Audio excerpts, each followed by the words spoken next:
খাটি গেলি ছিলাম বলে মনে হচ্ছে। সে মনে হচ্ছে চামেলির গলায় তোমার মালা গাইতে রয়েছে, সে খুলতেই যায় না। হ্যাঁ সে তো থাকবেই। কে বাবু, তুমি কি খাঁটি প্রেমিক ছিলে নাকি? তা হবো না, আমি তো একবারই ভালোবাসিছি। সংসার ধর্ম হয়ে গেছে, তাদের কথা এখন ভাববে কা? ভাববে না, অবশ্যই ভাববে, কাল বাদ ভাববে। কে বাবু, আমার কথা ভাবে না, তোমার কথা কে ভাববে? কারণ আমি ওর ভালোবাসা দিতাম। ঘটকের কথা ধরা খাই। বাবু তুমি কি ওর কিছু করে চলেছ নাকি? করিনি তো কি, ও তো সবাই করে। প্রেম করার বয়সে একটু 19 কুড়ি করিনি, এরকম কোনো সাল আছে আপনিও করেছেন মনে হয়।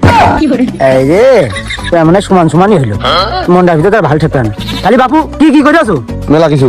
হ্যাঁ এবার তো একটু বেশি বেশি হয়ে গেল। কি কি করেছো বাবু, তো কও তুমি। ও কোচ গেলে এখন পিছান নিয়ে লাগবে না, আমি করতে পারবো না। বাবু ওই পিছান নেওয়া লাগবে না, নিজের বন্ধু মনে করেই কও। বন্ধু মনে করি।